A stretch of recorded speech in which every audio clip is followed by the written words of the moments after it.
El papel central del citocromo P450 en el metabolismo de los xenobióticos. El término xenobiótico proviene del griego xenos, extraño, y bios, vida. Se refiere a compuestos químicos que no forman parte de la composición natural de un organismo. En nutrición clínica, esto incluye fármacos, aditivos alimentarios, toxinas ambientales y contaminantes. El organismo debe procesar estas sustancias para evitar su acumulación y toxicidad. El proceso ADME y la homeostasis. La disposición de un xenobiótico está regida por 4 procesos críticos: absorción, entrada al sistema; distribución, que es el transporte a tejidos; el metabolismo, siendo este la transformación química; y por último la excreción, que es cuando esta sustancia se elimina. El metabolismo es el puente que transforma sustancias lipofílicas en hidrofílicas para facilitar su salida por vía renal o biliar. El citocromo P450. Los citocromos son una superfamilia de hemoproteínas, contienen un grupo hemo, unidas a membranas celulares. Son las principales responsables del metabolismo de fase 2. Fase 1 se llaman P450 porque en su estado reducido y combinadas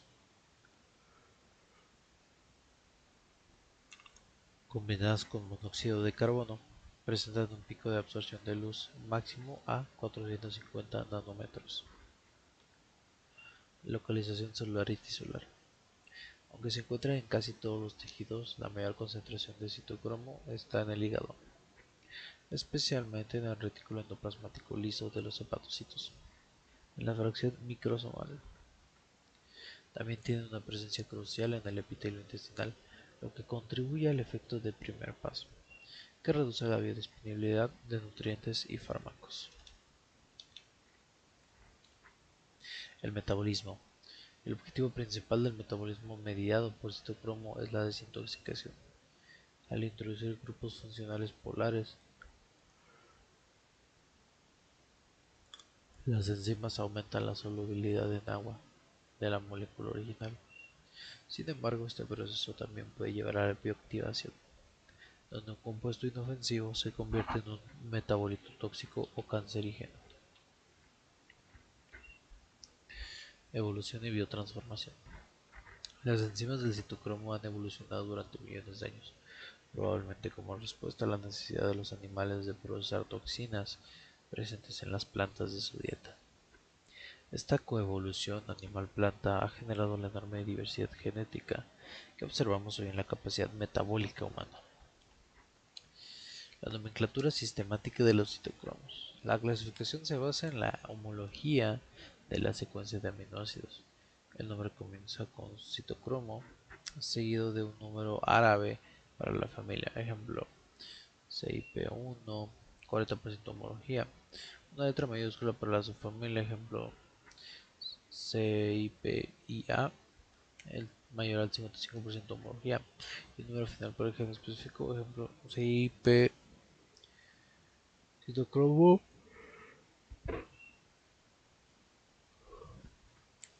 P1A2.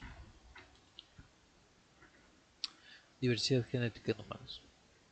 En el genoma humano se han identificado 57 genes funcionales de citocromo y 58 pseudogenes. Estos se agrupan en 18 familias y 44 subfamilias. Para la nutrición y farmacología clínica, las familias 1, 2 y 3 son las más relevantes, ya que procesan la mayoría de los xenobióticos. La familia citocromo P3, especialmente P3A4, es la más abundante en el hígado humano y procesa cerca del 50% de los fármacos comerciales. Las variaciones en estas familias explican por qué distintos pacientes reaccionan de forma diferente a la misma dieta o tratamiento. Además del hígado, el intestino delgado posee niveles significativos de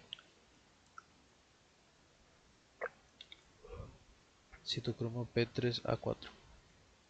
El metabolismo intestinal puede inactivar nutrientes o fármacos antes de que lleguen a la circulación sistémica.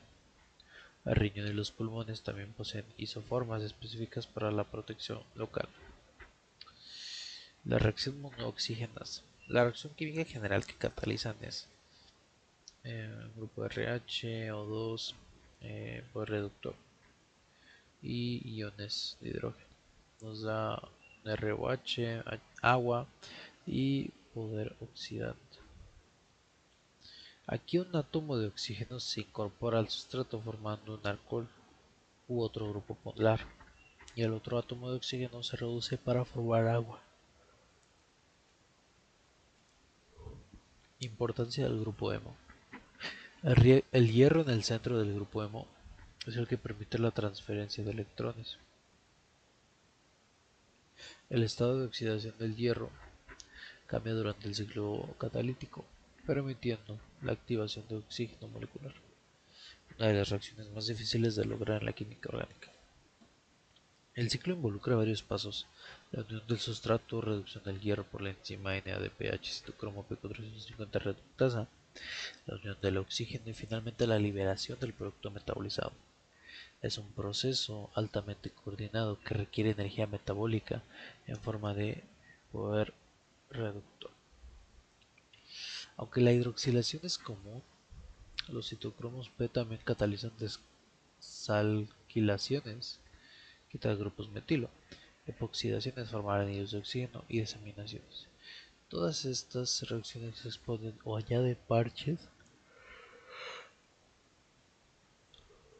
por así decirlo, polares a la molécula, para que las enzimas de fase 2 puedan actuar.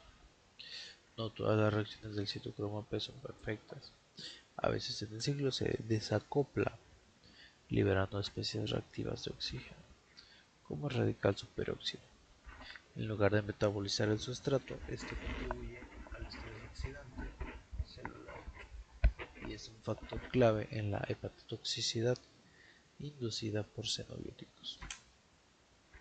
Aquí vamos a hablar de un tema importante que son los polimorfismos genéticos.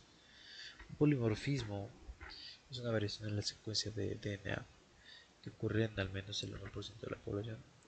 En los citocromos P, los cambios de un solo nucleótido pueden alterar drásticamente la estructura de la cantidad de la enzima producida.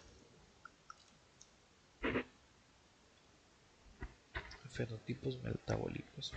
Según su capacidad genética, los individuos se clasifican en 1. Metabolizadores pobres. Riesgo de toxicidad por acumulación. 2. Intermedios. Una actividad reducida. 3. Extensos.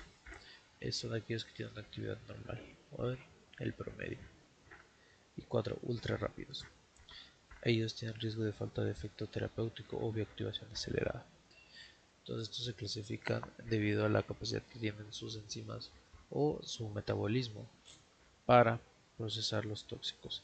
Aquellos con valores o con una capacidad menor de procesar tóxicos quiere decir que van a tener este riesgo porque tienen tantos tóxicos en su organismo que no pueden metabolizar y entonces van a generarse una intoxicación con dosis incluso menores. Pero aquellos que tienen metabolismos ultra rápidos van a tener un problema en cuanto a su manejo farmacológico debido a que nunca van a llegar a esa dosis terapéutica o si llegan a ella va a durar por un periodo demasiado corto debido a que su metabolismo es muy rápido.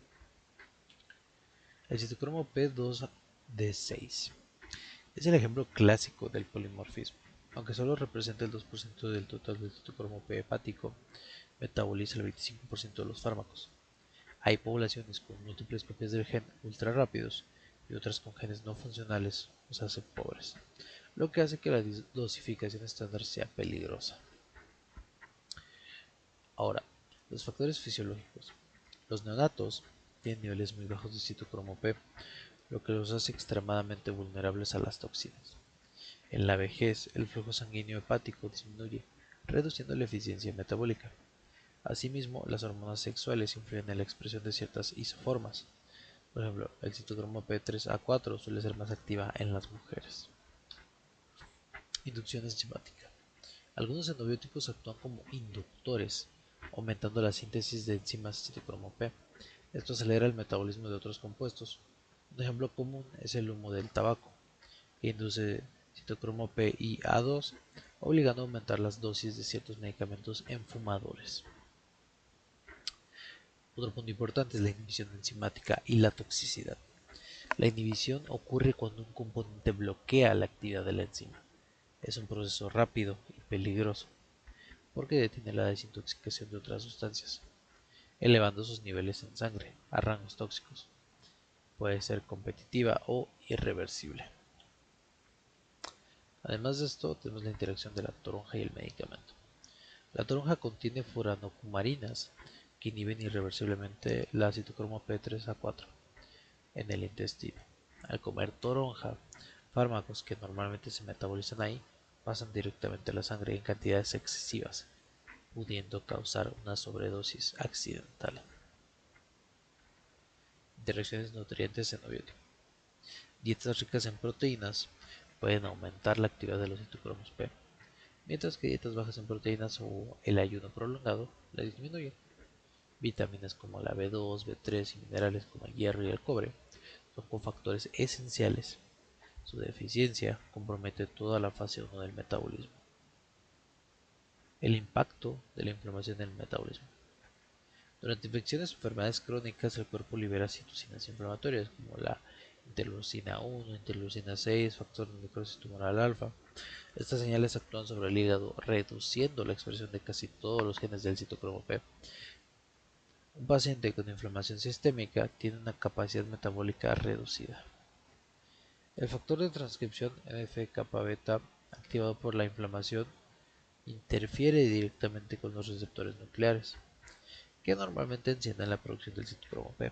Es una respuesta adaptativa para conservar energía y reducir la producción de radicales libres.